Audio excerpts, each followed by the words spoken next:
All right. Hopefully the sound works now. Hi, everyone. My name is Jordan Bravo, and this is Nix Workshop Part 2, and we are focusing on Nix OS today. Last time we focused on Nix, the package manager and build tool, and today we're going to focus on Nix OS, the Linux distribution. So what we're going to learn today is we're going to learn what is Nix OS, how is Nix OS different from using the Nix package manager on, say, Mac OS or other Linux distros, and we're going to learn how to install and configure Nix OS, and then we can go over anybody's configurations and troubleshoot or just help out. So what is Nix OS? Nix OS is, if you start with the Nix package manager build tool and you build an entire Linux distro from the ground up using it. And this has the trade-off of it's a little bit different than you're used to, and you don't have the escape hatch of installing things how you normally would with, say, on Mac OS, you might use Homebrew, or on Linux, you might use DNF or apt package managers. But on Nix OS, everything is managed with Nix. The advantage this provides, it provides an incredibly powerful declarative platform. Everything is configured with Nix, and if it builds, it works. So you cannot break your system. And if you do make some settings change and you reboot and find that it's unbootable, your boot screen will have a list of all your previous generations that you've created. So every time you change your configuration, it basically adds a new item to the list when you boot up. And so if you boot and do a bad configuration, you say, you know what, I want to go back to the previous configuration, or I want to go back 3. You just select it and your system works perfectly fine. This also provides really cool features where on other Linux distributions where you might, for the desktop environment, which is the whole GUI, the graphical user interface that you interact with, that is all tightly integrated into the system. So when you go to install, let's say you're installing Ubuntu, it comes with the GNOME desktop environment. And if you want, say, the KDE Plasma desktop environment, that's the one that looks a little more like Windows. You need to make that decision before you even install it. You need to choose the right ISO that comes with it, and then you install it with that. And you can't really change it later. You could try, you can get under the hood and jimmy things around, but you're probably going to break things, and it's never going to be the same as it was out of the box. With Nix OS, it's literally changing a single line in your configuration file, and then you hit rebuild, and you have an entirely new system with that entire desktop environment. We'll go over this. We'll do some screen sharing, and we'll make sure everybody is set up the way they want to be. But let's go ahead a little bit further and get into installing Nix OS. Now, depending on your system, there's going to be a couple different ways that you could do this. But everybody should go to nixos.org and download the ISO. So we're at the homepage on nixos.org, and we're going to click download, and then we're going to scroll down past the Nix package manager, and we're going to get to Nix OS, the Linux distribution. And right here, we're going to say what you're going to choose here is depending on your architecture. So if you have, for example, a MacBook with an Apple Silicon M1 or M2 or any of those kind of chips, you're going to choose ARM right here. And if you have an Intel or AMD chip, then you will choose this first one. Is there any implication on overriding your existing system by installing this? Like if I'm on a Mac OS, should I be scared about losing anything? The question was, is there any danger of overriding your existing system by installing this? What we're going to do when we install it on Mac OS is we're going to use a virtual machine. So no, what you're going to do is we're going to download the ISO, and then if you are on Mac OS, you're going to use a virtual machine program such as UTM or QEMU. We'll go over those more. And then you open up those programs and you say, open up that Linux ISO that I downloaded. Gotcha. Thanks. If you are on hardware and you want to actually install this on your laptop or desktop, what you can do is you download that ISO that we just talked about, and then you're going to use a program called Etcher.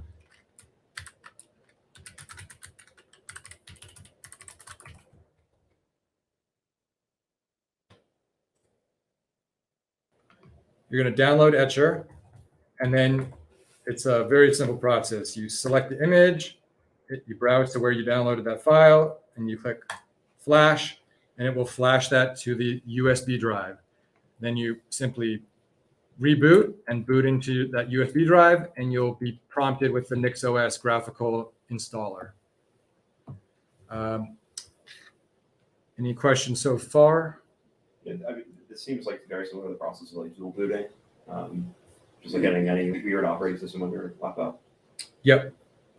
With macOS, dual booting is it's a little trickier, or I don't know if it's necessarily trickier, but for the purposes of this demo, I don't know off the top of my head all the ins and outs of that. So I would say if you're not comfortable with repartitioning your hard drive, just boot into a virtual machine, and there's no danger of messing up your existing installation.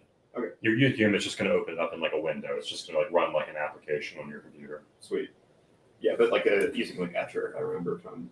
Yeah, so this is creating a boot disk, and then you're going to need to go into your BIOS settings or your UEFI settings, and you're going to need to tell it to boot from the external USB drive rather than the internal drive.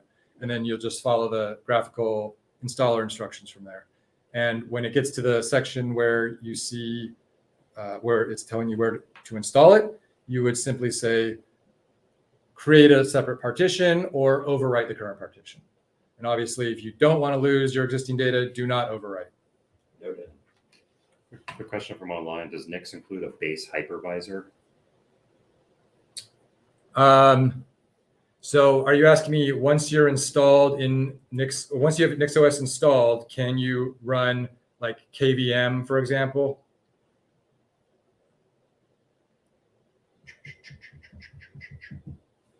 Delay. Type, clickety clack. Click clack. Well, we'll see if it comes back to us. Okay. Well, I'll try to answer that question to the best of my ability.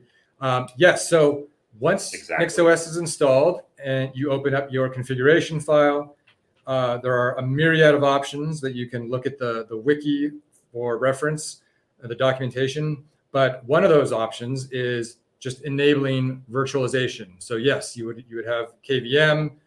You can also do QEMU and all of the other kinds of virtualization options that you have in regular Linux or any Linux kernel. Quick question too, just in case there's familiarity with other distributions. Is Nix like totally its own thing from scratch, or have they extended Arch or some other distros that people might be familiar with? NixOS is not based on any other distribution. Conceptually, though, you could kind of think of it as Arch in terms of you start with nothing, right? So on Arch, you have to build your system from scratch. There's no built-in desktop environment, GUI, login manager, window manager, all of those things. It's like a choose your own meal kind of thing. And NixOS is the same way. Although the graphical installer makes it much easier to install than Arch. It's like out of the box, you can choose a graphical installer or a graphical user interface, and you in fact don't need to use a command line at all to install it. But once it is installed, you can control every aspect of it. So you don't have to have even systemd if you don't want. You can mix and match and choose whatever parts you want. So I don't think anybody here is going to have trouble using Etcher. It's a pretty simple tool to flash things to a USB drive. So I think next what we want to do is, let me hear in the chat, is anybody interested in seeing the screen sharing of one of the macOS users here? Maybe Steven or Nitesh would share his screen so that we can look at how to set up the virtual machine and get NixOS running on macOS. I couldn't get it to work, so not me. Nah. I'm doing a system restart. I was having their software update, so not me. If we have any other Mac users online, I can share mine, but I might have some difficulty because I got to clear up some more room for this virtual machine. But no, I think I could do it. Hold on 1 second. Let's see. I'm going to go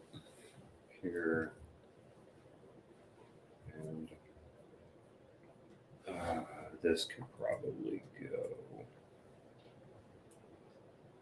Oh boy. Is it? Jordan, maybe while he's doing that, can you speak to a little bit about like the motivation for NixOS? Like we have Arch Linux. Why do we need something else kind of like it? Yep, absolutely. So the question is why NixOS? How is it different than other Linux distributions? Maybe Arch for comparison. Yeah, just like why do they think they needed an operating system? So the first thing I would say is we need to understand Nix, the package manager and build tool. We talked about this last time, but I'd love to go over it again. The benefits of Nix. Yeah, like I understand the package manager, and it makes a lot of sense for like reproducible builds. But like, why do you need a whole operating system for that? So Nix, when you install it as a package manager on top of another Linux distro or as part on top of Mac OS, it's limited in its power. It doesn't have the ability to reach deep in the operating system and change things at a system level. With NixOS, you can configure every single detail of the system because it's built from the ground up with Nix. And so you can configure services. You can run it as a server. You can run it as you can run hypervisors on it. You can change every single aspect of it. Whereas if you're running it on NixOS, on another Linux distro or on top of Mac OS, it's limited and you won't be able to do those deep system level configurations. Gotcha. And then lastly, you won't be able to have backup generations. So for example, even if you're using it on regular Linux or on Mac OS and you mess up, you can't reboot and have those other previously saved states that you can boot into. Gotcha. Okay, that makes sense. You can't brick your Linux machine. Yeah, It's happened to me a lot. you can very easily brick your Linux machine when it's not NixOS. That's what I meant. With sorry. NixOS, it makes it, I don't want to say impossible because I'm sure anybody out there is capable of messing things up, but it makes it a lot less likely. Sweet. One more thing on top of that, when you go to upgrade, so with traditional Linux, less so with Mac OS because it uses an immutable image under the hood.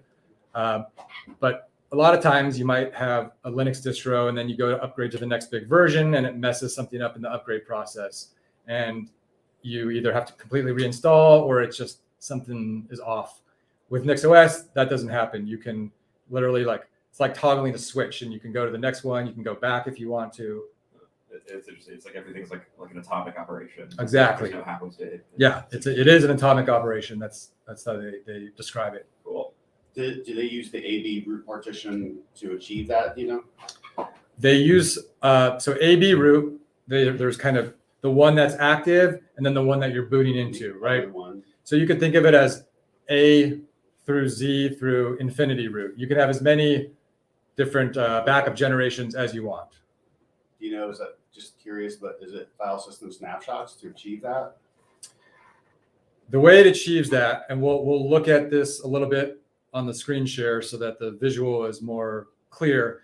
But every time you create a generation in Nix, it's creating a new directory in the Nix store. The Nix store is just a root level directory that says Nix/store. And then every time you change a setting, add a new library, add a new application, it creates a unique directory with all of that information.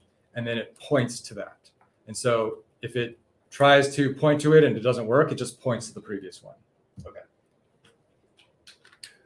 I don't think we got too much. Antoine says he's already got NixOS installed, so he doesn't need to see the Mac. No one else chimed in, so I'm happy to share the screen if you want to show it off. I think I've got space now. For Okay. it. But however you want to proceed.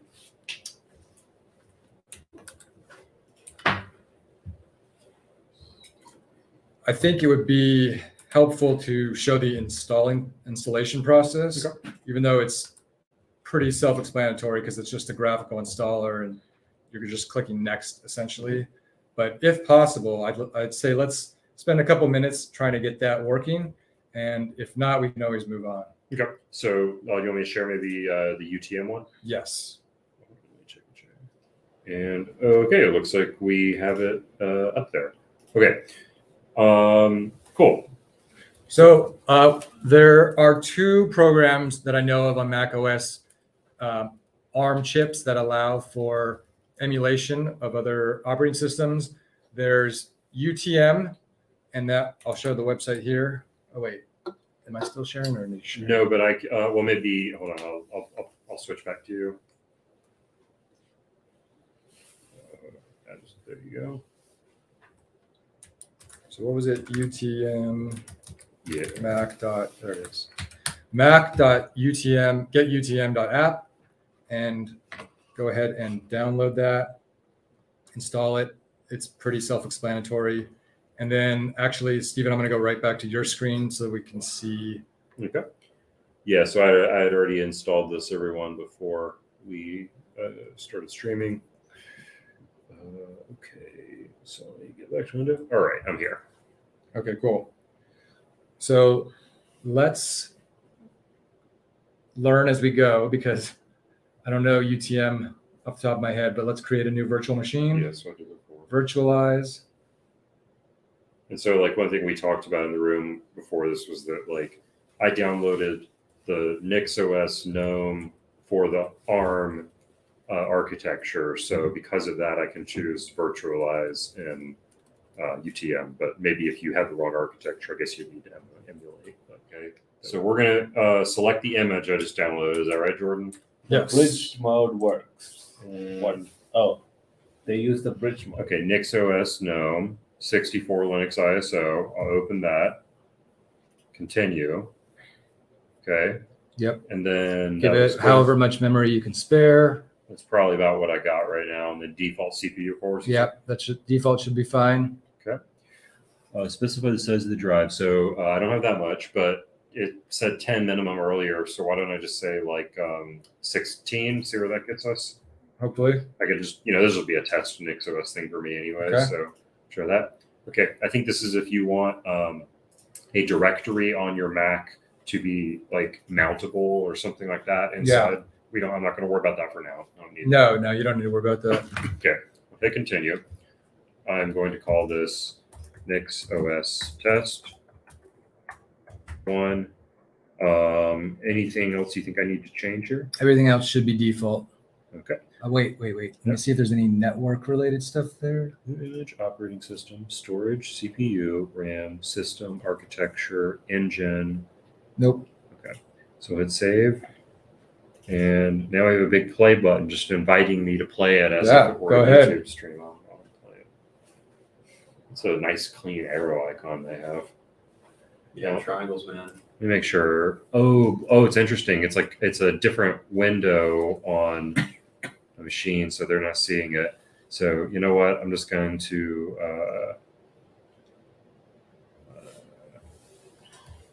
let me make sure that they can see what I'm seeing. I'm going to share screen. I didn't even notice. I won the race. Just kidding. I lost the race. You won. You beat me. my race. Timed out waiting for RPC. Do you know which one I put? Try it again. Because I installed it natively. Gotcha. Oh, I got the Wi-Fi thing to work, the network to work. So you have to, when you're setting it up,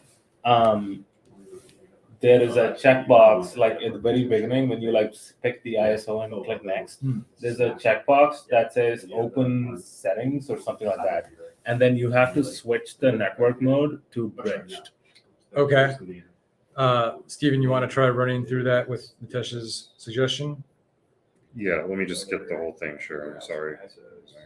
So you have to do this. So when you click virtualize, and then pick the ISO, and then continue this, this, and then over here, click open VM settings. And then when you click save and then click the play button, it'll first open up a settings dialog, and then you should see a network tab, and then you can switch the network to bridge. Perfect. Thank you for figuring that out. Okay, so So we're going to create a new VM, virtualize, other, choose our image.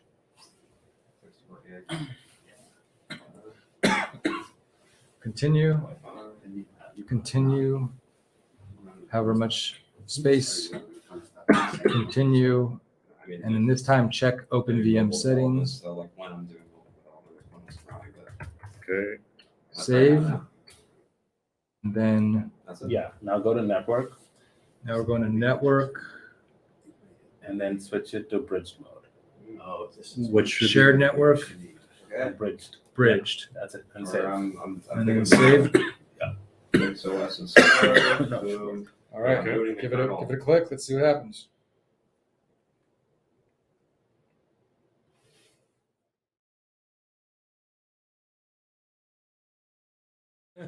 All right. So what next? Okay, now we're gonna wait for the virtualization to do its thing and boot up the NixOS installer. Thankfully, Nitesh has helped us out. Stephen has helped us out. We're gonna see on Stephen's machine, we're gonna see the virtualized NixOS installer. So if you were using this on bare metal hardware, what you would do is you'd be plugging in your USB drive and booting off of it, and you would get to this screen. It was alarming when it said the internet wasn't connected, but then it went away. Yeah, that was weird. Okay. I'm gonna Activation of It's installed. network connection. Okay, well then it went away. On yours, Nitesh, did you get anything? I where it didn't get that. Can you click on NixOS again in the Let's try center? it. Haven't. Yeah, I didn't click on it at all. And okay, can you go top right corner and then click on that? Yeah, that. And then wired. It's disconnected. Can you go to wired settings? Sure. Whoops. Wired settings. Oh, it's off. I don't know why.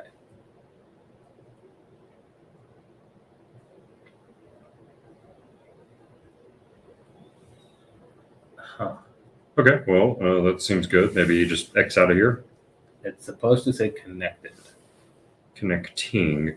Maybe it turned off because it failed to connect. I guess.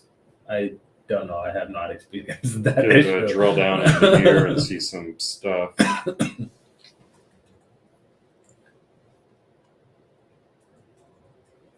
Is your Mac like settings bouncing somewhere that is asking for permissions, like down below or not?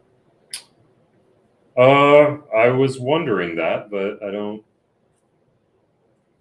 That's annoying. Okay, probably not.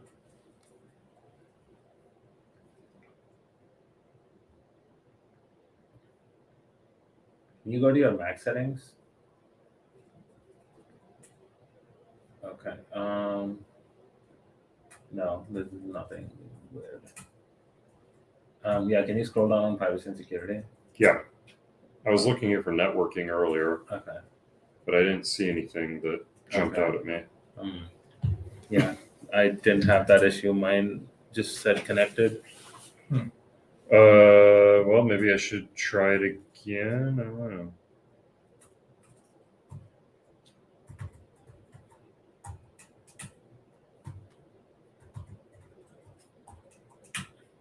Maybe your laptop does not need that bridge mode. I have no idea.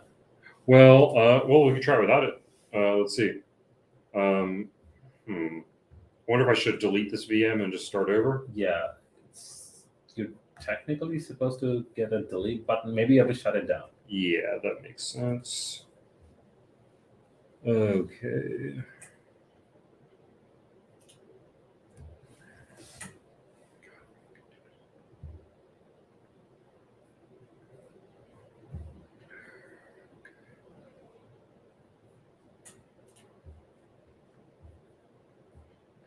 Yeah, now we should maybe so easy. Yeah. The installation is pretty slow. It's taking its time.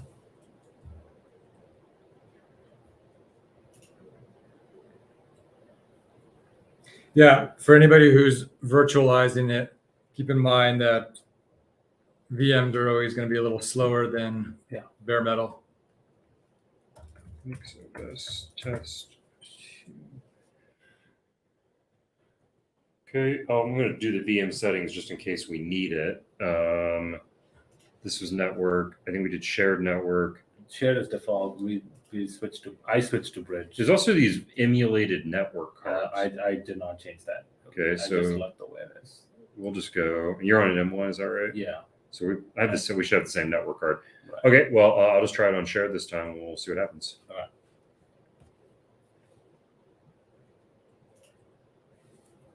Do it.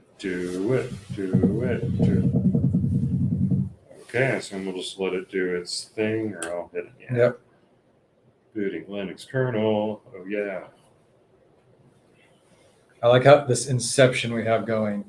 We're doing a Linux virtual machine on Mac OS hardware that's going to StreamYard, and then here in person, I am plugged into the HDMI monitor and I'm viewing his screen share. Incredible. Yeah. Computers, man.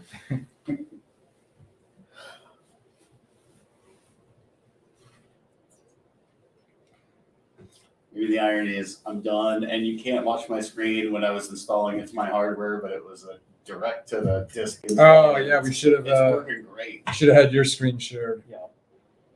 But you couldn't share it while I was doing the install. Oh, that's true. So I could have held it up in front of the webcam. Ooh, is that a network icon that's filled in? Yeah, that's it. It'll say connected for me too, but it'll just say I don't have internet. Well, their design system language speaks to me. Don't celebrate yet. Let's see. Yeah, okay. Well, you didn't. All right. Oh, you didn't need the same thing. Jackpot. Okay. It's All not. right. All right. let's go. Default. Yeah. Okay, Sounds if good. default does not This has work, got like some kind of switch crazy it to multi bridge mode. thing. Would you mind maximizing that? This. I was going to say let's the try Mac that OS window. Yeah. There we go. Ooh, So nice. this is the installer.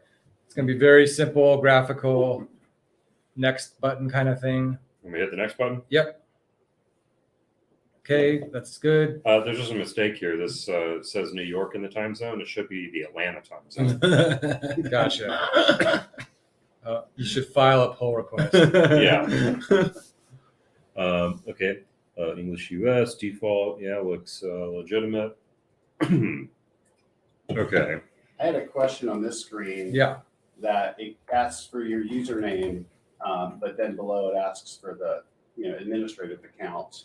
And I usually set one up explicitly and then create my users separately. Is that just is that just setting the password for the root account if you do put in a value? Yeah, that's exactly right. So if you keep the same password, if you use the same password, then your user has sudo access. And if you give it a different password, then the user, I think, is going to be a regular user, and the password that you get it will be the root password. Okay. Interesting. It's asking for an administrator You password. can click the checkbox above. What did I just do? Use the same password. No, I made the screen go nuts by pressing some hotkey or something. No, I'm saying. you can But click the yeah, checkbox. Stephen, if you do want the same password, you can check that box. Oh, above. nice. Okay. I see. Thanks. Now here's a screen that's interesting. This is what I mentioned before, where typically when you are installing Linux, you have to choose which ISO you want to download and install, because the desktop environment, which consists of the graphical user interface and a bunch of applications, is tightly integrated into the Linux distro. So, but here in NixOS, because it's as simple as changing some configurations, the installer includes several different desktop environments. The most widely used one, and therefore the default, is GNOME. And for those of you who aren't familiar, maybe you don't use desktop Linux, GNOME has sort of a more Mac OS type workflow to it. And so if you are more used to Mac OS, you might find that more comfortable and more similar to what you're used to. If you are more of a Windows person, the next most popular desktop environment is Plasma. And so that's going to give you a system that looks more like Windows. And then all the other ones are just sort of forks and spin-offs. And I haven't seen this one in years. yeah, some of them are designed for really low resource systems. So maybe if you have an old machine, old hardware, you might want to choose one of the other ones, like LXQT and XFCE are much less of a drain on resources. So if you don't have a good graphics driver or a low amount of memory or processor, maybe you want to go with those. I typically use GNOME or Plasma. We want to be total chads. We could do this, I guess. Yeah, so if you want to do a server, then obviously it's just a waste of space and time to choose a desktop environment. But for the purposes of this demo, let's do a desktop environment so we can show that off. Gnome it off, I guess. Yep. I'm a Chad. Yeah. Total command line, Chad. So this one is just by default, it does not allow unfree software, meaning like Libre, FOSS. And we are going to check yes, because we might want to use things like Discord and I don't know, Chrome or something. Yeah, Richard Stallman's not in the room, so we can do whatever we want. Yeah, exactly. On this one, if you were on bare metal and you wanted to dual boot and install it side by side, you would want to choose manual partitioning. But in the case of this virtual machine, go ahead and do erase disk because it's all virtual, so it doesn't actually erase your disk. Should we do any swap? And make sure you choose the right disk if you're doing a direct install. Yep. If you're doing it on bare metal, be careful not to overwrite your current data. Otherwise, and if you are also installing bare metal, I highly recommend clicking encrypt system at the bottom. That's just standard operating procedure in my book. I always have an encrypted drive, but this is a virtual machine. It's completely unnecessary and it will just add processing overhead, so don't bother. So let's go ahead and do next. This is just a confirmation screen. Ooh, unfree software gets its own top level heading. So after I finished installing NixOS, it restarted. Now it's back to the installer menu. What do I select to go to actually start using the OS? Huh. That's a good question. This is more interesting if you hit toggle log and you could see the actual contents. You want to do that for the people that are watching. Oh, It's yeah. on the right side, because there's actually, it stays at 46% for a while, but there's a lot of stuff going on in the background. So you see this /nix/store and then all of those directories. We talked about this last time with the Nix package manager, but what this is Nix's everything that Nix installs that's not your user files goes into /nix/store. And then the reason that there's a long string after that is every single package, every single build and derivation that it creates, it hashes the entire value so that a single bit change would cause a new hash value to come out. It's a SHA-256, which many of us are familiar as fellow Bitcoiners, but you'll see that we have /nix/store, the SHA-256 hash, and then the name of the library or package. So you see like Perl and then the version number. So what that means is that if a single thing changes on it, it's going to create a whole new directory. And then when you activate it, Nix is pointing, it's using symlinks under the hood to point to the appropriate directory here in the Nix store. So this is how Nix is able to have multiple versions of packages installed simultaneously and then use whatever one you tell it to be active. And this is also how it's able to roll back. So when you boot up and you choose a previous derivation or previous generation, it simply switches what it's pointing to in the Nix store and boots from there. Sick. And everything inside the Nix store, you never have to worry about manually manipulating any of that. This is all stuff that's going to just be taken care of by Nix as you're issuing Nix commands. I just panicked that I chose the wrong disk to install. Are you putting it directly on the laptop? Yeah, but on a little SD card basically, or USB file system. I But see. it told me I had a terabyte of disk space, and I do not have that much disk space on here. And I was like, oh my god, I chose the wrong disk. But it's okay. Oh, that's good. Yeah.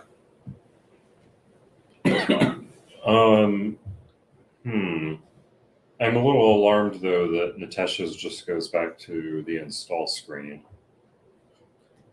Yeah, I don't know. I started over again. Let's see. Oh, well, no. Yeah, maybe you got hacked.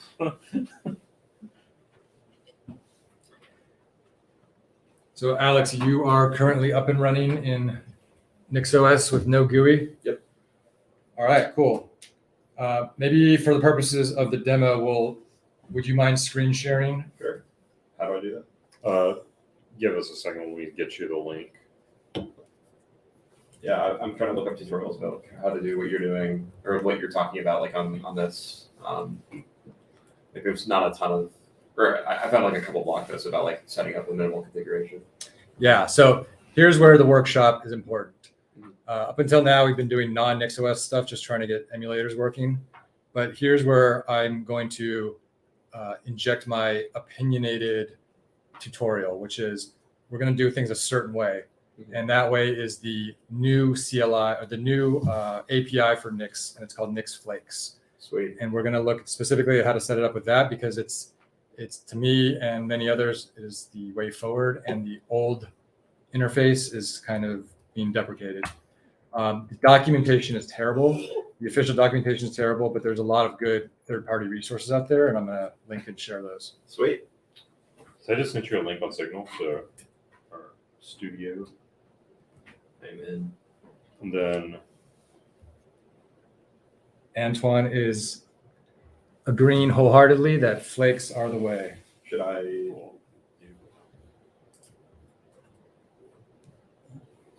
Okay, so what we're doing now is Alex is sharing his screen, and he decided to install the Nix ISO with no GUI.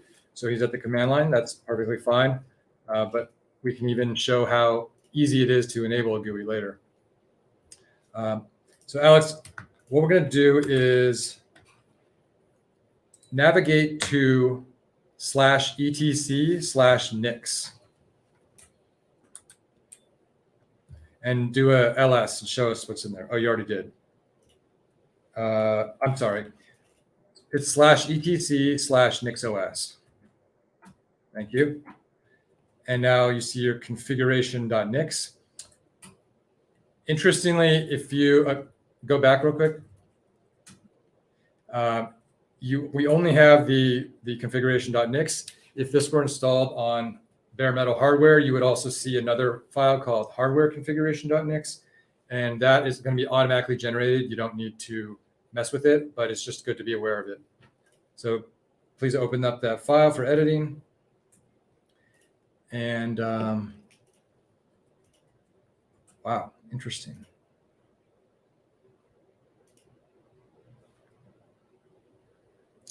This is the most minimal configuration I've ever seen. Yeah. I've never looked at it like that. It said minimal on the website. Yeah, so that's kind of cool. And it is importing the installation DVD.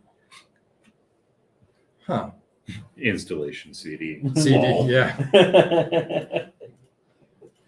That is interesting. Okay. So go to, I'm looking up a little bit of syntax right now.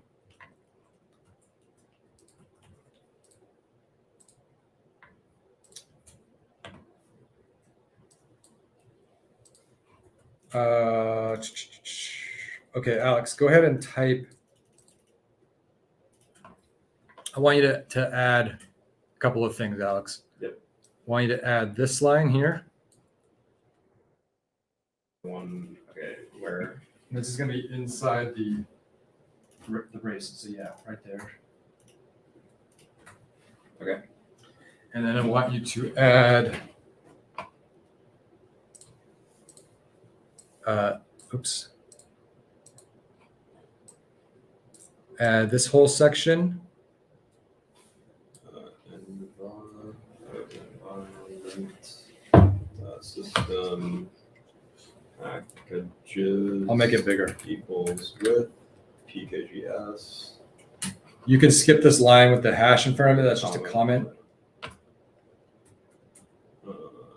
Get them. I mean, Vim is installed, so. But I guess. Is that strange to get the Vim's already there? It must be enabled by default on the minimal installation, so that's cool. it's hard to imagine a Vimless distribution. I've seen it before. Insanity. Madness. There be dragons. Variables. So Tor equals this Vim. Good thing we're still sane. And is that it? I think that's it. Was anybody looking at what I was typing to like proofread? If you messed it up, you'll soon know. The Nix, when it builds, it'll show you your errors. Since it's a read-only file, but I can just force write. It's a fun. Oh shit! You should have done sudo vim. That's my mistake. That's okay. Okay, that's maybe I can save it to my system clipboard, so I don't have to do this again. Yeah, that would be ideal. Oops. Could you maximize your UTM window Yeah. for the stream? Yes. Or is it? What does it look like? Oh, it looks pretty good. I mean, it's a, Oh, I guess it is maximized. but I mean, if you make it wider, it might work. Okay. Is that the change of size? There should be a green thing on there with the little Mac OS thing. I don't see it. It's weird. It says sharing. Mine has it. It's like right there. See? It's full screen. There we go. Yeah. No, cool. Okay, so I can close out of this. I can also close out of this. Actually, I might have been able to change it from there. But okay, so then we want to do the same thing. My the mercy didn't say. Did you sudo vim it? I did not. So then that thing. You did it again. Okay, let's just sudo attack. Run cd etc NixOS configuration sets armenu read only still set. Can I force write? Cool, I can. Now let's see if my thing says so. Nope.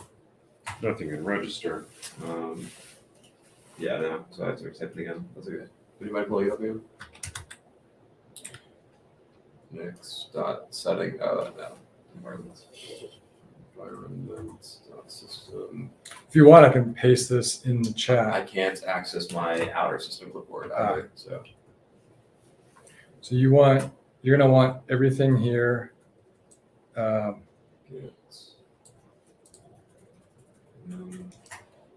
Match this entire thing except for the hardware configuration. It's good to get.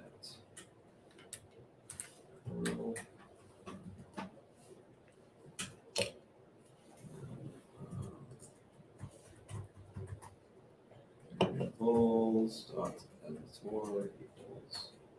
Did I misspell anything? Cool. We are written. Now what? All right, now type in NixOS dash rebuild. Hang on, I'm not finished. NixOS rebuild, switch, and that's it.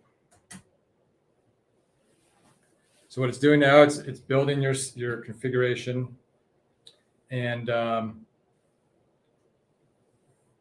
if it succeeds, if it fails, it's because of a syntax error or something, it would tell you, but it has succeeded. So it's successfully built, and now those packages that you added, git, vim, wget, and curl, those will all be available. So you should be able to do like a git operation, do a git status or something. Sweet. Yeah. Badass. Okay, perfect. So now what we want to do is we're going to use a Flake template that I created. And so do, let's see. I'm just trying to think of the best directory for you to do this in. Oh. Do, no. I think you could stay in here for now. Do git clone and then github.com/Jordan-Bravo/ NixOS tac Flake tac template. Like that? Yes. Okay, and now you'll see a new file. Oh, well, move the flake.nix into the, or move it into the above directory.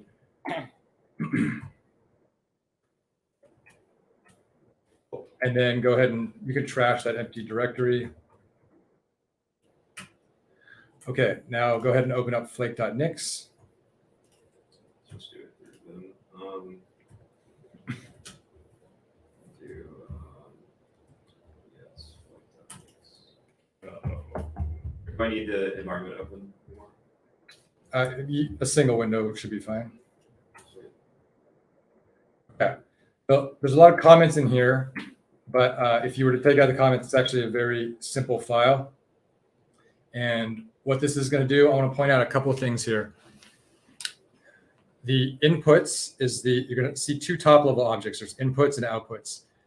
Inputs is things like nixpackages.url, which is pointing to the Nix packages repo. That's all of the largest repository of all of the packages packaged up for Nix. And right now we have it pointing to NixOS TAC 23.11. That was November of 2023. NixOS comes out with two major versions per year, every 6 months. There's one in November and one in April. And so if you want the quote unquote stable version of your system and packages, you're pointing to one of those. If you were to have NixOS TAC unstable, you would be pointing to the latest version, and you would have whatever the latest version of all the packages are. So that's your option. I run on unstable and I find it incredibly stable. It just happens that I get the latest packages, but that's also up to you. The next one you'll see, the next input is Home Manager. We went over Home Manager last time, and this is for managing all of the things in your home directory and your user files, your user configurations. Similarly, Home Manager has data releases, but it also has unstable, which gives you the latest packages. Now let's scroll down to outputs. And where it says NixOS test, that is going to be the host name of your system. So change that to whatever your system's host name is. Oh, how do I get that? Just who am I on my normal machine? Yeah. Is that actually what it is? Just who am I? Host name. Host name. Host name. This will elicit a chuckle from the audience, maybe. Actually, yeah, shoot, I need a. But Alex, you're changing the architecture. You want to change where it says NixOS test.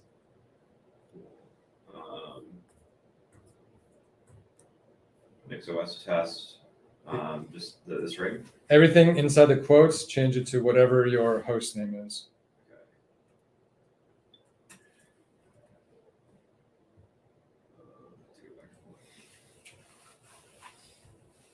Is there an S beside Alex? Yeah, Alex is my name, really. Alex is. This isn't 100% going to matter for an emulated virtual machine, a virtual machine, but on the reason you want this to match your host name is if you have more than one host and you want to keep different configurations, that's going to be able to point Nix to the proper one. Quick note, I did get the GUI working. I found the problem. Oh, awesome. But this is probably good to keep up. But if you want to show it off later, I can. And I can also show off what was going wrong on yours, I think. You had to deselect the CD thing? Yeah. Nice. Take the CD out of the drive, man. Yeah. I figured it out 10 minutes later. Just to clarify, I assumed it would kick out the CD automatically, but it should be my actual systems, not my NixOS subsystems, not the virtual machines. When you downloaded the ISO, did you choose the ARM or the ARM. Linux? The x86. Okay, so that should be, it should match. It should be ARCH 64-Linux. Okay.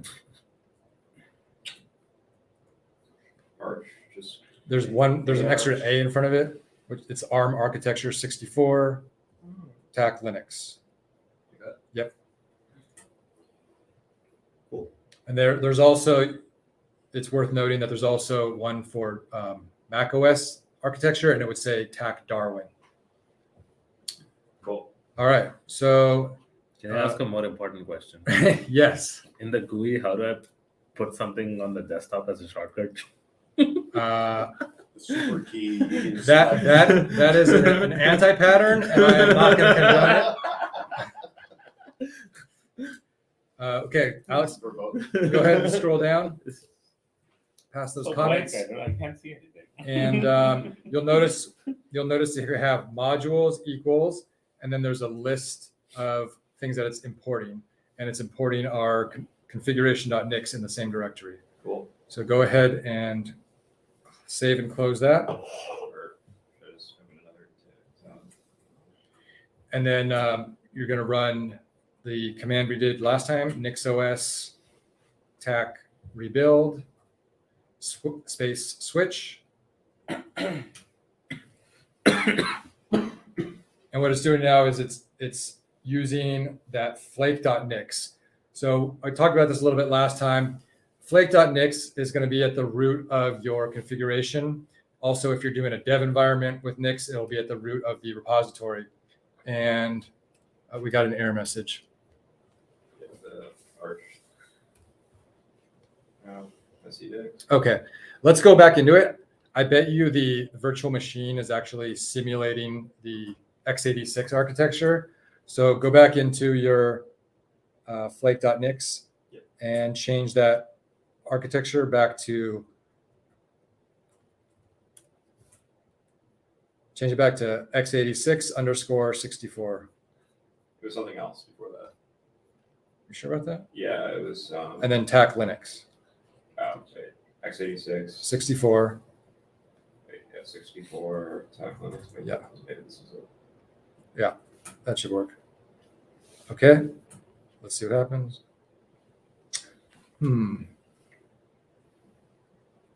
Why does it still think?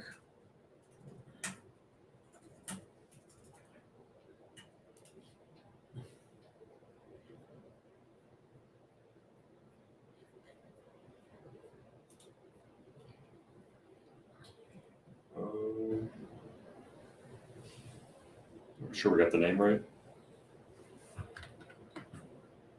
Packages AR64 Linux. Let's take a look.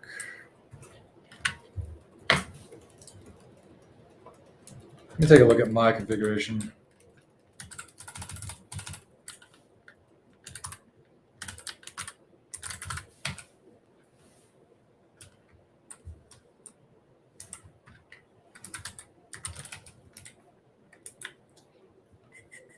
Do I have to do Tech Flake? See, I thought if you were in the same directory that you wouldn't have to, but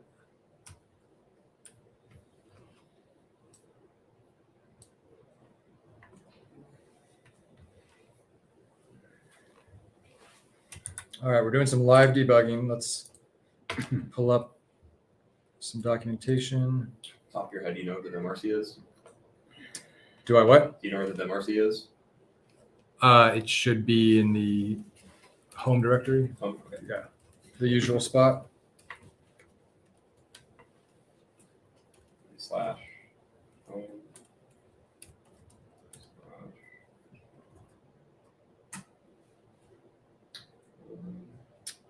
Oh, Alex, you know what? I think you might have been right before. We need to have the host name be the virtual machine host name. All good. So I think it's just NixOS. Yep.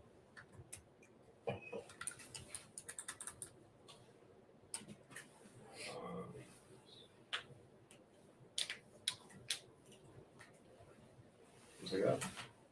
And then should I change it back to ARM? Let's see if it builds on this.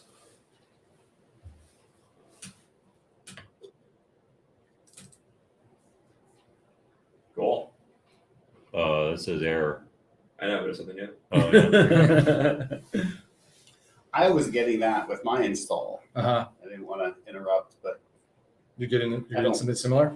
yeah, right around the options and the config checked area.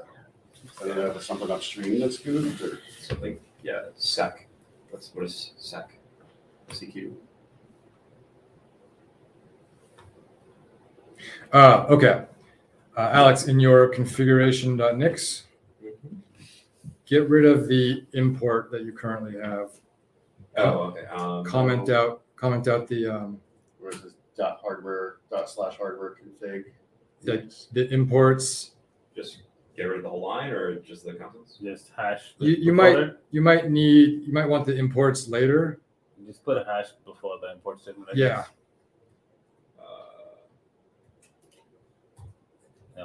Okay, try that.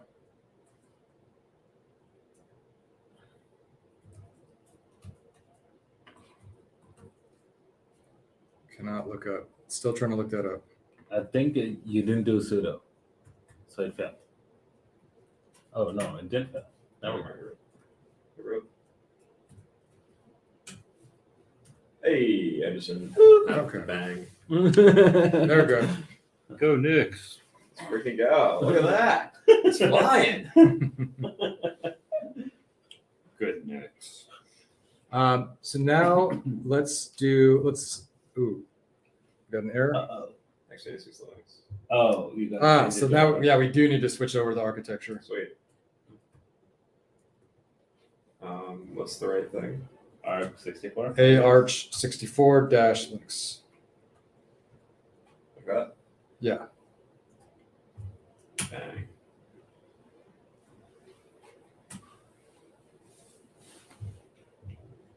What is this now?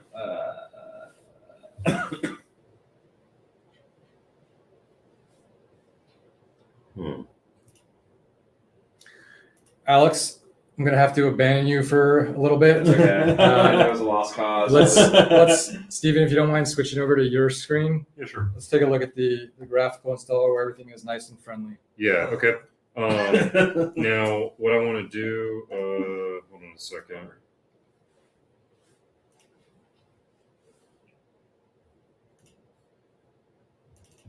Let's see. Chat mode deactivated. Real quick, it might be good to point out just, God damn. Okay. So I have the OS here, but if anybody else runs into this, after you finish installing from the ISO, the ISO is going to be loaded into this virtual CD DVD ROM drive. I already cleared it, but you need to click on this and go find the clear button and clear that out. Yep. It's like taking the disk out of the drive in a sense. All right. So let me get our actual machine. All right. You can drive, Jordan. Okay. So this is just like any graphical desktop environment. Go ahead and click in, log in. I hope I remember my password. Where's the login button or enter button? I guess just hit enter. Yeah, they thought they were so fucking clever. No thanks on the tour. No thanks. Could you maximize that so we can Oh, yeah. see the whole thing? Perfect. All right. So this is a standard GNOME desktop environment. If you press the 1 second, real quick. I just want to make sure of something. Just can. So I can stop sharing, right? Yeah, it's fine. I just want to make sure we're test 1. Okay, just making sure our audio is still good. I guess some like weird mic is muted thing. I think it's because I was looking on your screen. Whatever. All right, cool. Let's go to window, and we're back. All right, what's up? All right. So just to give a visual, I don't know how familiar you are with GNOME, but you can browse around, open stuff up. Just to give an idea, this is a very standard. Yeah, it's weird how it like shows the desktop like this. I haven't used GNOME in like many versions. Everything is of course configurable. I don't like that it defaults to that, so I change it, but I see. that's a personal preference thing. Go ahead and open up your terminal. Oh, it's weird. The thing went away when I went into the screen. Yeah, Weird. Yeah, you can't keep going. I maybe it just doesn't. Everything on a virtual machine is a little weird because sometimes it doesn't get your gestures properly. Console or external? Console. Yeah, it's like having to translate all of the system inputs into stuff like manually. So. Well, Now, bullshit. Now we're going to do similar to what we saw on Alex's end, but I'm not sure if Alex, I've never done the minimal install before, so there might be a configuration there that we're missing. But Stephen, go ahead and CD into /etc/NixOS and ls. Cool. We saw this before. As I mentioned, you'll likely have hardware configuration.nix that's automatically generated. So go ahead and open up for editing configuration.nix. If you double click the toolbar, it'll maximize. Well, at least this VM can do something right. All right. We're doing hardware config. Sudo in front of it. I don't know if it has Vim. Sudo. Mine didn't have. Sudo, oh yeah. Sudo nano.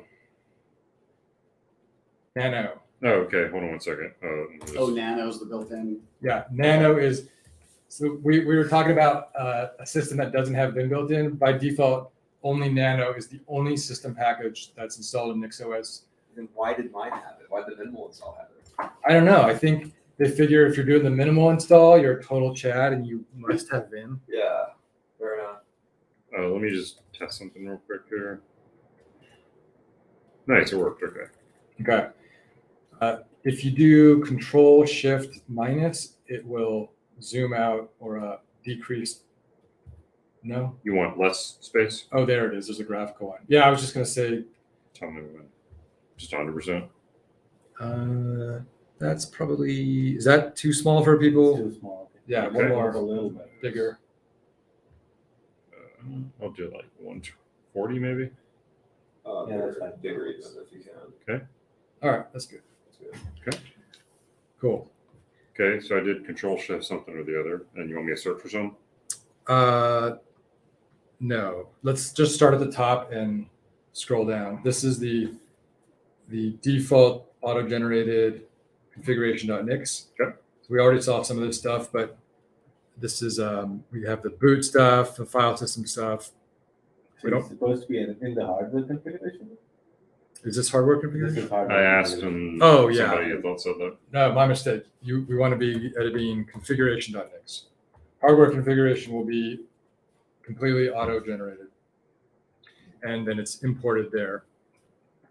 So scroll down a little.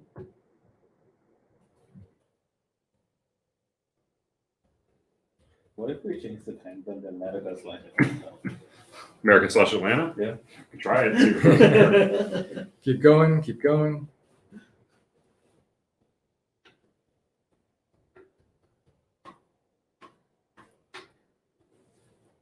And keep going. Okay, stop. Now here, environment.system packages, and then this is where it's going to list out all the packages we want. So go ahead and put in anything you're interested in here. Comments are with hashes, so you just write it without comments and without hashes. Make sure you have Git, Stephen, so we can do flakes. And then lastly, GIT. Yep. And then lastly, you also want to add Lolcat.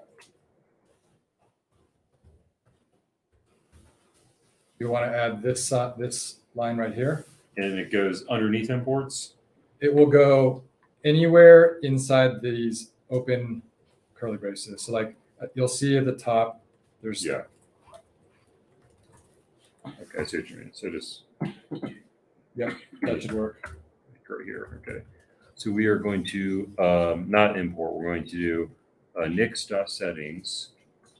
Nix settings dot experimental features. I think that's all typed correctly. Equals then nix command as well as flakes. Close that out. Look at them. trillion semicolon. They use like spaces on either end because they're fancy. That's it. That's it. Okay, let's write it. Exit. And then sudo nixos tac rebuild space switch. Come on, big money, no whammies. You can do it, virtual machine. I believe in you. You ever stop believing in Why don't I yourself? see your stuff right now on, Oh. on TV? That's just Jordan. Oh, okay. That's just like because it's going Inside, yeah. But yeah, no, the stream should be seeing my stuff. Hey, All right. Now Let's you will go. have Git. And the reason that we added that line to enable flakes is that's going to give us all of the new commands. Alex, I don't know if you got a chance to see part one, but we talked about this last time. Anything else we're looking at? The Nix flakes are quote unquote experimental, but it's like I compare it to in Bitcoin, you have a huge open source project where a lot of people, any big change is going to be controversial. So a lot of people, a lot of like OG, graybeard Bitcoiners are going to be like, oh, I don't like this SegWit crap and Taproot, these newfangled contraptions. Like, I don't like it. So similarly in Nix, you have some old school OG Nixers who are like, I don't like flakes and the new syntax. Yeah. So, I like the new stuff, and that's what I'm going to be teaching today. yeah. So that's what we enabled with Flakes. And then that also allows you to download, for example, that template that I gave. So go ahead and do a git clone. And then github.com/Jordan Tac Bravo /NixOS Tac Flake Tac template. And then do a space dot to tell it to do it in this directory. Then shouldn't I do .git? You can, that's optional, and then Okay. space, and then dot, and it's telling it to clone it into this directory. Okay, into etc NixOS. Yes. Okay. Fatal destination path dot already exists and is not an empty directory. Should I do /? Just get rid of the dot. Yeah, I guess get rid of it. Because what it's going to do is it's Or, going to yeah. clone it into the Nix. It's going to make a new directory. Oh, I guess you'll have to do it with sudo because this is in a. Bang bang. Now you'll see the. Now I would say move the flake.nix file in that directory into parent directory. Okay. So we'll say Nix, big template, and it'll be flake.nix. Yep. And then we just want to move it to flake.nix. Yes. Yep. And after we do this, I'm going to show you how to move it into your home directory so that you don't have to use sudo every time. I am just going to be basic as fuck and just use nano here to look at this. Don't forget sudo though. Sudo. Oh, I didn't know we were going to edit it. I thought we were just going to look at it. Yep. Okay, exit. So go ahead and scroll down. We might have to change the architecture. Remind me, Alex, it was Arch64, AR64 for this? It never worked for me. Oh, it didn't?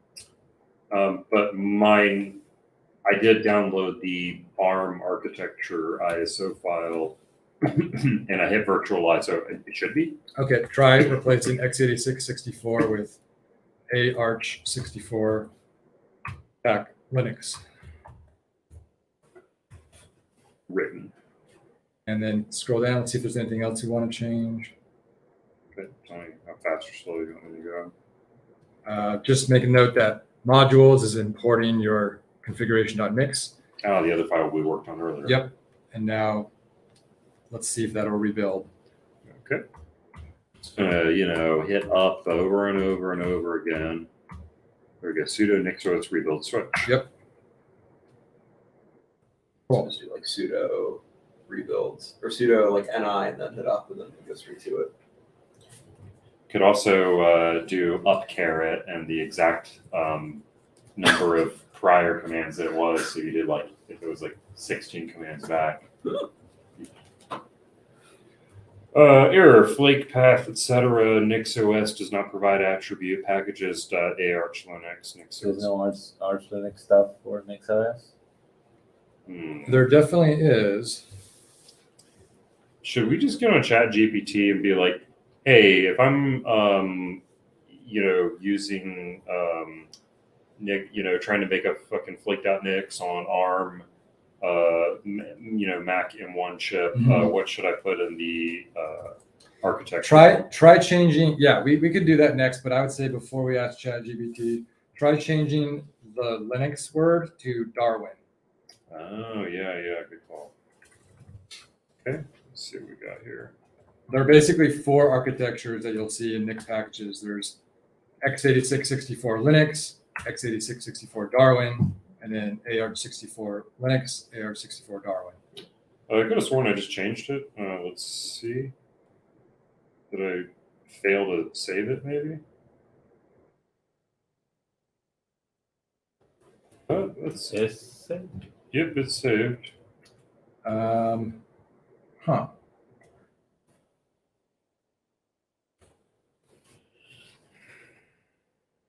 What is this? Arch Linux.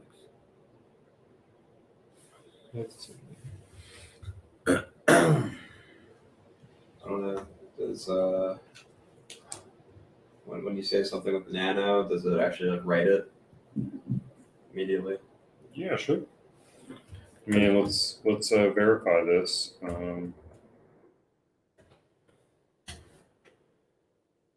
Just let's it. There we go. Arch64 Darwin. And is the error message mentioning Darwin? No, it still mentions the other one. Linux. Do we have the architecture mentioned in configuration.nix at all? Let's take a look.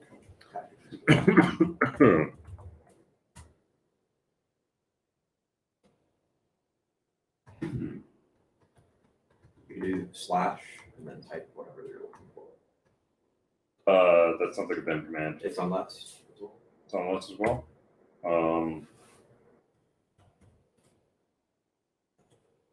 I do. x86. Yeah, that's a good one. I don't know. All right. So we're having a little troubleshooting issue with the architecture here. So let's fall back to the standard way of doing it. Go ahead and rename flake.nix to flake.nix.bak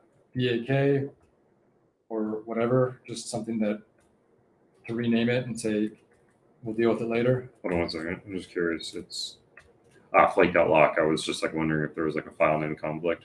All right, so we'll move it to flake.nix.backup or something. I need to make a flake.nix move. Nix. As usual. Okay. Now let's do a sudo edit for configuration.nix. Okay, sudo.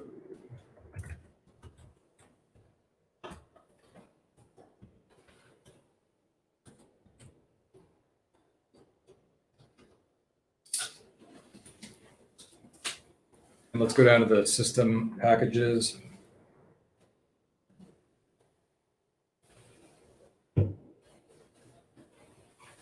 And I would say let's add something graphical. How about Brave?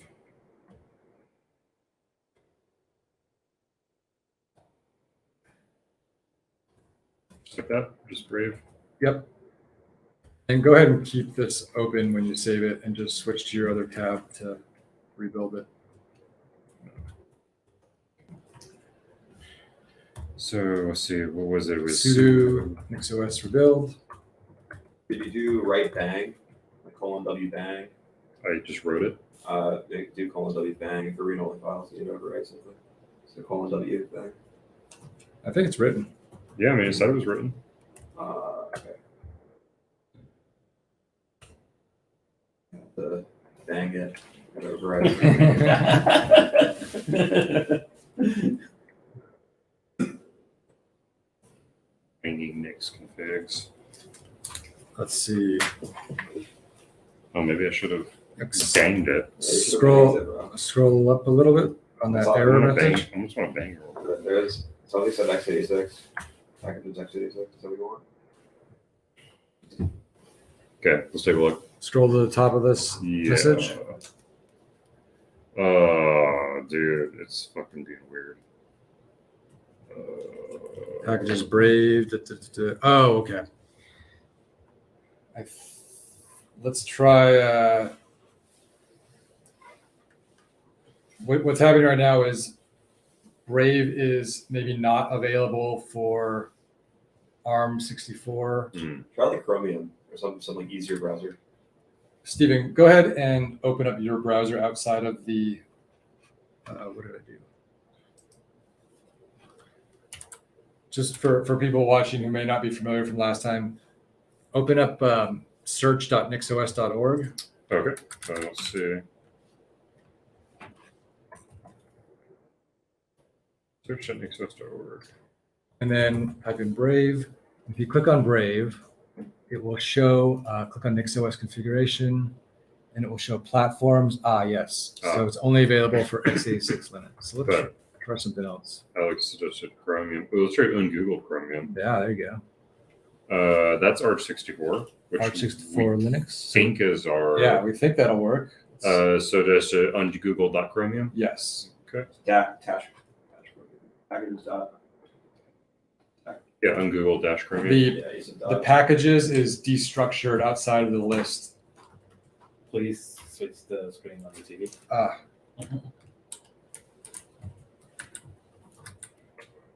I closed StreamYard. Oh. Yeah, I did. You can reopen it. Ungoogled-chromium. I had Brave. It worked. It worked. Fine. Dang it.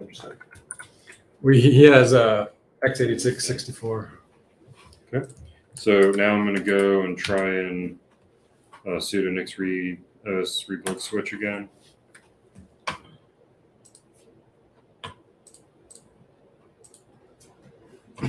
Feeling good about this one. Yeah, it's like copying paths and stuff. That's a good sign.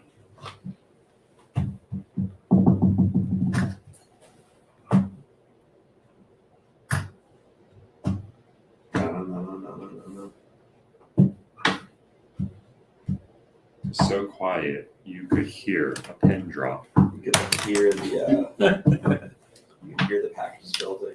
Sounds like a warehouse. The clicking and whirring of the All right. disk hard drive. Hey, Let's go. Let's see how Google Chromium looks like.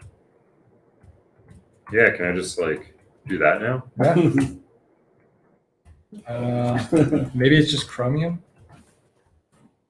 Should be on your path. Not like source to your It's path. on Google Chromium. No. Oh, that's sick. Go! That's sick. Fuck Google. Yeah. Now go to google.com and search something. Stick it to the man. No, man, we're going to start page. Oh yeah. So Go to Facebook. now I gave you guys a taste of how to work with it. I don't want to drag this on any longer because we did run into a lot of virtual machine issues and it kind of put us behind. But I want you to do one more thing. I want you to go into your etc NixOS directory with all the configuration files you were just working on and go ahead and turn that into a Git repository and push it to your GitHub repo. Okay. So what I'm going to do. So the one that we had was, what was it? That we just modified the conf.nix, right? Yeah, I would say just turn this whole directory into a Git repo. So do Git init. Okay, Git init. Sudo Git. Yeah, of course, sudo everything. Sudo tech I overview. Okay, 1 second. I don't know why I chose a good password for this virtual machine. Okay, so I would have to like figure out, like I use password manager and stuff, so I can't like actually push this to my GitHub right now. Well, Push it to my GitHub. for Sure, do you want to come type your password into my virtual machine? I wonder if there's like a passwordless version. We could use Gitern, which is Kube's Git hosted thing that uses Bitcoin. Gitern.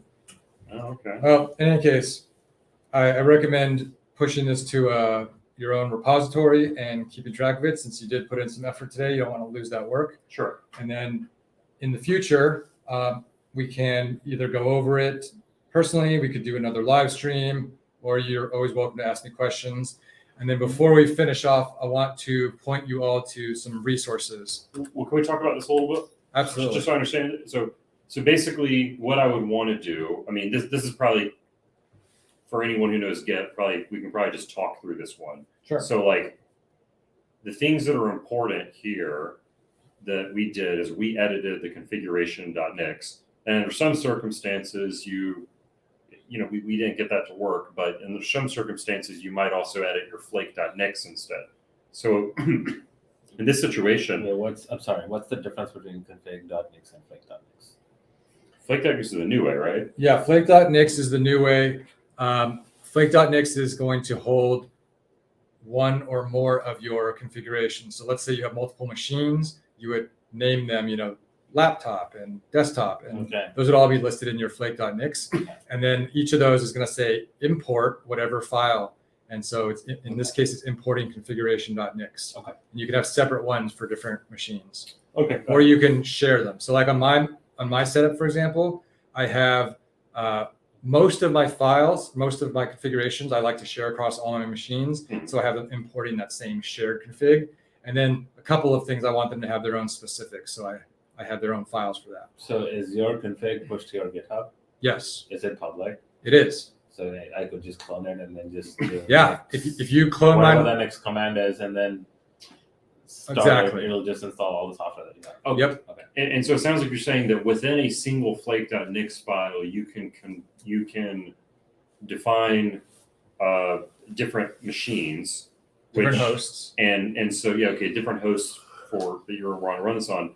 And so I guess the deal with that would be that like you want the same packages on all the machines, but one of them might be the ARM, and then the other one might be x86 64. And so within the same flake.nix, you could be like, okay, if it's this machine, if it's my Mac, then use this set of configuration. And if it is my PC, use this set of configuration. Exactly. Let me share my screen and show my configurations, because I have something exactly like that. And before I switch the screen, just while I have it here, I just want, just for my understanding, like I would basically in this kind of workflow, I would clone the machine, the Git repo down onto my machine, so that every time any of these files changed, I could pull down the changes on any machine I wanted to, right? Yep. And do you typically, just as like best practice, like do you have the Git repo like as its own repo in here, and then like as its own directory, and then you like manually copy, like if this is the Git repo here, you just manually copy the files out into this directory here? Great question. I'll show you what I do. Okay, let me hand it back over to you. There is a git command that does not create a directory, but instead just opens up the directory and just like puts all the files in the same folder. Yeah, I forgot what the git command is. I think it's a bear Git repo. I can't remember. So it's git clone, and then you do something after that, so that it does not create a directory, but just like clones everything else. Shallow. Am I sharing right now? Yeah, just you have Yes, you have yeah. like a mirror Yes. thing going on, so maybe There we go. or well wait, no, I use it. Yeah, there you go. That's what you want to show. Okay, so this is my configuration. And, Hi Dallas, what's your order?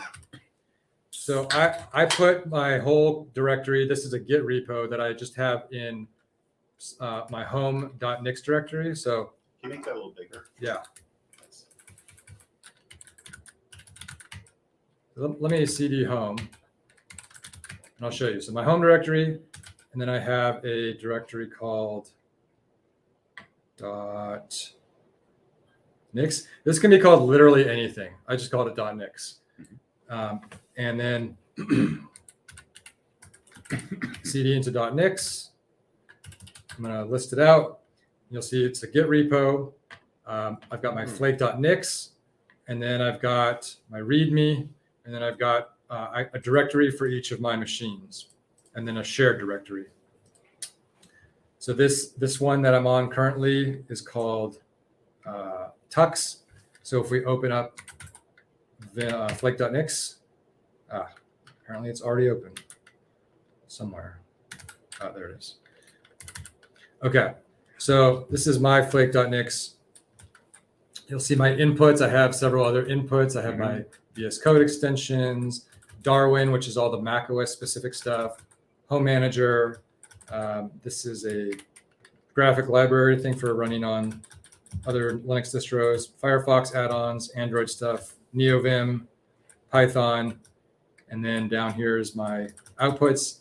Now, what you were asking about, Stephen, was the conditional logic where you're saying, if it's macOS, do this. If it's not, do that.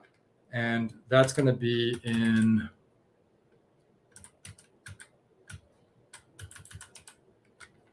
right here is a good example of that. So here I've defined my username and then my home directory. And I'm saying if it's Darwin, then make it /user/username. Otherwise /home/username. That's how Linux works. Yep. And then this is all stuff that's in the Home Manager documentation, which again, I'm going to link to. But if you want to install something, it's as simple as doing like programs. Like right here is the GitHub CLI. And I put programs here with little to no configuration. So the GitHub CLI, I don't really care to change anything from default. So it's as simple as gh.enable equals true. gpg.enable equals true for GPG. JQ as well. And then when I have something where I'm like, oh, PyEnv, got a few things here, but let's say it gets really involved, like my ZSH, I break it out into its own file. And I'm going to make it a little bit smaller. I hope you can still read that. And here's where, so I have programs.zish, and then enable equals true. If I were to change this to false, and then rebuild, save and rebuild, it would just, ZSH would be off my system, and then I can change it back to true. I'm saying where my dot directory is. Instead of cluttering my home, I like to put it in config. I've got auto suggestions, and then any extra environment variables I want to set. What's the key map? Key map? Bins, VINs. Yeah. So when you're in here, like you're in Vim insert mode, so it's just the normal typing. But let's say I had this, and I wanted to like go back and edit it. I hit escape. And now I'm in Vim normal mode. Yeah. Like I do that through Zish. Yeah, this is all a Zish thing. Oh, okay. Yeah. So this is all of these settings are Zish, but this is how you configure them. Nice. Your Vim is gorgeous. Yeah. Thank you. And the whole shell, what shell is that? This is ZSH. But it's like, yeah, have like some theme or something on it that's really nice. It does like the autocomplete and all this stuff. Yep. Those are Vim. ZSH plugins. Use OMyZSH? I do not. I find OMyZSH to be bloated and slow, and I use ZSH autocomplete is a Git repository for ZSH, and then ZSH autocomplete. They have really similar names. Use Starship? I do use Starship.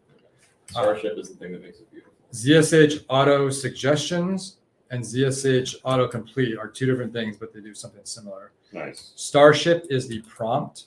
So like right here where I have this prettiness, this is Starship. Ooh, Starship. Yeah. Starship is a fancy prompt. And then this stuff up here is Zellige. This is a like Tmux, but modern. Huh. And then all of the stuff you're seeing in here, this is just NeoVim. So you can click on those little things up there and they go to different like sessions, like kind of like Tmux. Yeah. Like Legacy and Alta are all like, yeah, that's cool. Man, I need to step up my shell game. Honestly, yeah, this is like the most gorgeous shell. You should post this on VimBorn. Yeah. All right. the whole session on the seashell. Yeah. Next workshop is going to be the terminal workshop. Yeah, no, that's actually a really cool idea. Yeah, we should do that. Okay. Um, Before we finish up, did I answer your question, Stephen? Yeah, sort of. I got like some follow-up questions. Now, Yeah. if that's okay. So like, okay, I think that, you basically have the directory called .nix. It's basically a Git repo. So it's like you would get cloned, but you would pass in a custom directory name or something like that, call it .nix instead. I guess my question though is like, what is the difference between etc/nixos and just doing the .nix in the home directory? So what we were doing, but we had some problems that we ran into because of the architecture thing with the VM. So you'll notice that I'm not in /etc/nixos. Yeah. My configuration.nix is right there. Oh, wait. Right there. And I'm able to do it from anywhere using the following command. So I would do sudo nixos rebuild switch. And then let me tell you what's going on here. You're adding the tac flake. Uh-huh. And if I'm in the flake directory, I don't need anything else. So I'm going to do that first. Sudo nixos rebuild switch, and then tac flake. And then I give it the path to where the flake.nix is. So I don't have to be in the etc nixos. I can be in, for example, here. So by default, -- flake is going to look in etc/os nixos. Yeah, from what I read, because I actually don't ever do it like that, but I thought it would be easy to show it without the flake at first, without the tac flake, and then pointing to the path. So you're saying sudo nixos rebuild switch. Normally it's going to look in your /etc/nixos directory, but instead we're saying tac flake, and then we're passing the argument of the path where our flake is located. Got it. So you can't run -- flake without passing in a path to the flake. Exactly. Okay, that makes sense. And then I also noticed in there, it looks like you have a directory for different machines. Mhm. So, and then you have one flake.nix on the outside. So it's like within the flake.nix, does it reference or sort of thing? Like it looks like you have like an environment variable there for host name. It's like, is in the flake.nix, is it like, if it's these conditions, then you go inside this directory and load the configuration file from that directory. When you do sudo nixos rebuild switch, tac flake, and then pass it to where the flake is, what it does is it looks inside that flake, and by default, it selects the host name of the host that you're on. So right now, my host name is on Tux. The computer I'm on is called Tux. That's an environment variable. Yeah, so that's just like the host name. So I see. Okay, like the Linux, like native Yeah, host name. yeah. Okay, that makes sense. So let me just show you in another terminal. Like if I do, okay, so I type in host name Tux. Okay, that makes sense. Forget all that other crap. So then when it's going through the flake.nix file, there's some Tux. conditionals that are based on the host name. So Nix is able to get the, Yes, but you don't even need to write conditionals. It's just by default, the Nix command is going to look through, it's going to parse through here under NixOS configurations or under home configurations if you're using Home Manager. And then it's going to look through and it's going to say, you didn't specify which host, so I'm going to use the one that you're on. So Tux. and like in that file, do you have to specify like, this is the directory. So for home configurations, Tux equal, you have to say somewhere, hey, this is the directory where the Tux configuration files are located. Yep. So that's this line right here, modules. And this is basically like imports. Yeah. And Okay. so this is importing the file in my /tux directory and then I see. And home.nix. so because we're in .nix, or it's going through the flake.nix file right now, and then it's dot, so it's like the current directory, the same directory that the flake.nix is in, /tux/home.nix. Exactly. Okay, that makes sense. I'll put a link to my GitHub with all of this that you can Yeah. use it as an example. And then Alex, all of you might be interested in this because you all have Mac OS, but I ran Darwin as my work machine for several months until recently, and it has so much cool configuration with a package or a whole repo on GitHub called Nix Darwin. It's like a sister project of NixOS, and it allows you to modify things really granularly. Like you could change where your dock is and where your menu bars are in your systems. Wow. There's a whole bunch of Apple macOS APIs that are exposed to it. And so, in fact, you can, with Nix Darwin, you can modify macOS with Nix more than you can modify other Linux distributions that are not Nix OS. It's so strange. Yeah. It's super interesting. Yeah. So it's pretty cool. That's so sick. And then before we finish off today, I just wanted to make sure everybody has access to these resources. So I'm going to post them in the chat, and then I'll also put them in a more permanent place. I'll add them to like the YouTube comments for this video, for this recording, and I'll put them on my website too. And just I'll try to make them as available as possible. Sweet. This has been awesome. Any final questions before we wrap things up? What's like the first time, or like, what's like the biggest benefit that you get immediately out of like doing work out of Nix OS? Just curious, no shaming here, but did you get a chance to see the workshop from last week? Not yet. Sorry. Okay. I highly recommend it because we went over a lot of the benefits of Nix, Mhm. and we looked. Today we focused on the Nix OS and personal configuration, but last time we covered how one of the major use cases is sharing dev environments. So I'm onboarding to a new project. Typically, you go. Let's say you're going to an open source project on GitHub. Yeah. You get clone, and then you're like, okay, now let me look at the README file. And there's like a laundry list of things like you got to install this. Make sure your environment variables of this. You have Node.js 14.2.3, but not 14.2.4. With Nix, the package manager alone, it doesn't even have to be Nix OS. You can you clone a repository that has a flake.nix in the root. You type in Nix develop, and it'll load for a second as it installs all the stuff, and bam, you're in a shell that has everything set up, all the versions, and you're good to go. Yeah, that makes sense. The package manager makes a lot of sense. When does the operating system start like kicking in? You start getting like real dividends from that. Well, if you use Linux as your daily driver, or even Mac OS if you're configuring it with Nix Darwin, and you have more than one machine, let's say you have a new machine. Normally, how long does it take you? Let's say you got a new job and they give you a new work machine. How long does it take you, be honest, before everything is like perfectly set up, your shell, your everything is the way you want it? I mean, I usually spend a full day, and then I'm pretty close. And then over the next like several weeks, I start doing stuff. Okay, so like you're getting 90% of the way there over a day, and then the next few weeks you'll get to 100%. Yeah. Okay, so with Nix OS, you would do git clone, Nix OS rebuild switch, however long it takes to download and install, boom, you have 100%. Okay, I see the benefit. Yeah, it's a great feeling. It's magical.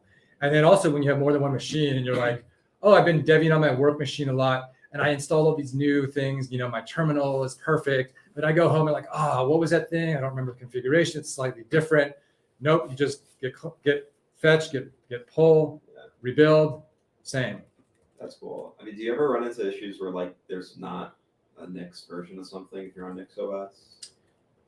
Very rarely. Nix packages is the main Nix repo, which has over 80,000 packages in it. It's the largest by far. Like it dwarfs any other distribution. And for things that are not in it, you might come across something where you say, I want this obscure program, and it's not packaged for Nix OS yet, or for Nix packages yet. You can follow the documentation because we haven't gone over it in the workshop. But once you get familiar with the syntax and how Nix OS works, anybody can package anything for Nix packages. And it's the beauty of open source. You could even submit it to Nix packages if you want, and they'll submit a pull request, and they say, oh, this is perfect. It runs, it builds. I'm going to add it. Now everybody out there can enjoy it as well. Sick. That's really cool. Like development SDKs, can you run like a iPhone simulator? Like can you run Android Studio? You can run Android Studio. I've done it. Yeah. I have not done iPhone. I suspect there might be a thing where you have to be on a Mac machine to do that because of Apple. I was gonna ask about Xcode, but I felt like it's probably not possible.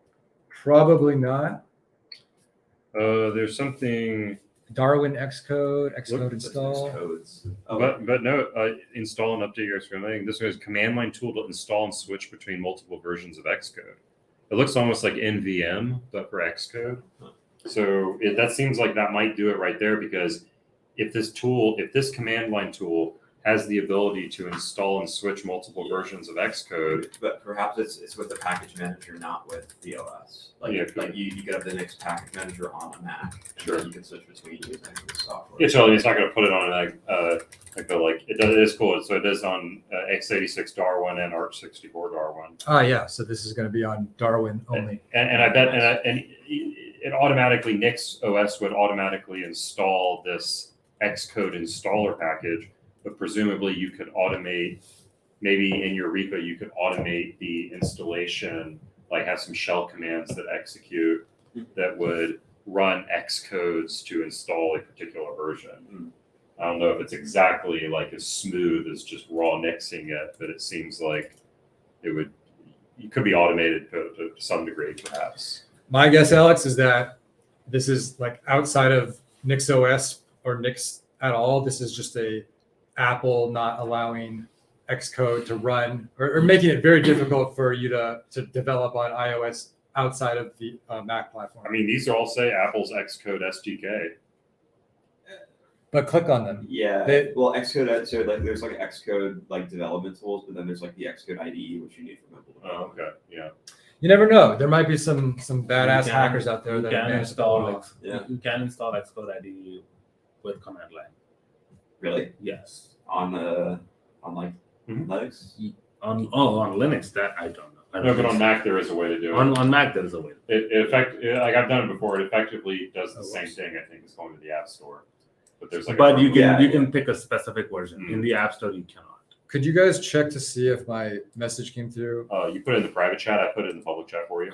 Thank you. Did you also put my Nix configs? Let me double check. I can do that. Oh, whoops. Maybe you should do it. Yeah, I think it wants you to. I think it like wants you to log in or something. Jordan, another question real quick is, in your experience, do you ever have issues from the upstream repos? And what does that look like if you hit an error No, you don't. when you're trying to upgrade or install something? Yeah, you put it in the. No, I tried to- So you're asking me if I have any errors with the upstream packages, and by upstream you mean stuff that's in Nix packages, or upstream of that like something that's outside of Nix packages that somebody has packaged for Nix? I guess either or. It's kind of like, what does it look like when something goes wrong? Well, That wasn't like something I did, but if it's something like, hey, I'm just gonna update my system to get the latest versions, and if something barfs, kind of what does that look like? okay. I see what you're saying. So let's say you update to the latest package of something and it's no longer working. You might want to say, I want to roll back or go to the previous working version of that package. Here's where having your Nix configs in the Git repository is really helpful, because you can just revert to the previous commit. But what you can do is you can pin your packages to any version. So like, let's say I really like the version of Firefox 102, because that was before they added some stupid UI thing, or before it broke on my system. You just go into Nix packages and you look at the commit hash for 102, and you would paste it into your flake.nix where you're listing out Firefox, and from then on it'll look at that specific commit, and it will not update or go forward. So it'll be locked to that version, and you can do that with any package. Have you hit that very often? Because I mean, I would expect things to just work, and I'm just wondering how likely is it that something will break and I'll need to do that versus, if there's a new Wayland version and Firefox and like things go haywire. Is it pretty solid? It's pretty solid. I run on unstable, and I've only had to run into that issue once. I was on, I think it was Chromium or Firefox, and there was like a new graphics driver issue, and then I just pinned it at the previous version and it was fine. And then there was a fix for it in the main version within like a week. But if you really just say, you know what, I don't have time for this crap, you need to always run 100% of the time, stick with the most recent stable, which is like April and November. So like in the most recent one is 23.11, which is November. Okay. We got a question from the chat. Can it use libc5 versus libc6, or is that libc6, or is that too important of a library? I I don't know at all what those libraries are used for. I've never interacted with them, but my guess would be that it is available. If it's doable in Linux, it's doable on NixOS typically. And libc, yeah, I would say go to search.nixos.org and type in libc and see if you find the version that you're looking for. Yeah, we're on there right now, and we can see libck, libcxx, libctl. I'm not sure if any of these might be the ones that you're looking for. But I'll paste. Well, here I'll actually just paste my search link into the chat here, and you can take a look for yourself and see if it's what you're looking for.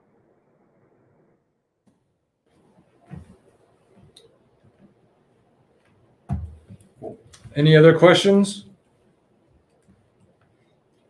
When you do a system upgrade, is it just NixOS rebuild, switch, tac upgrade all?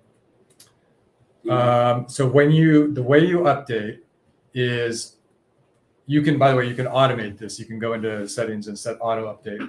But what I do is I like to update manually because I don't want things to break out from under me. And so you would do, it's a separate command. It's nix flake update. And what that'll do is it'll actually update the flake.lock file. And if you open up, let's take a look at the flake.lock file. And so this would be like kind of the new way to Yes. upgrade the correct way? Yeah, So the better way, I would argue. So we're looking at flake.lock. This is basically like the package lock.json, if you're familiar.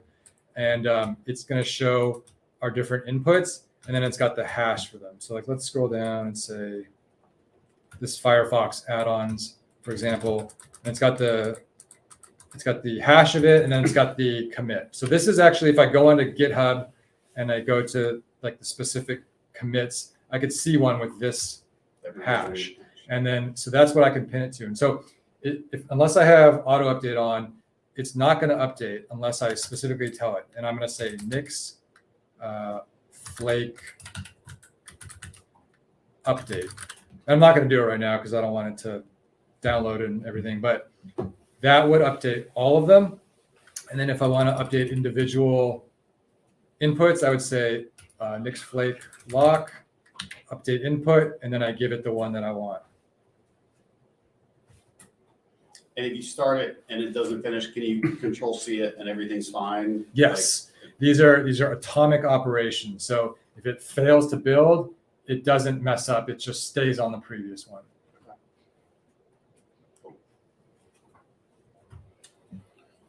All right. All right. Hey, thanks, Jordan. Yeah, thanks everybody. Done. Yeah, this was sick. All right. Thanks for tuning in online, everybody. We're going to kill the stream now. Catch you later. Use Windows.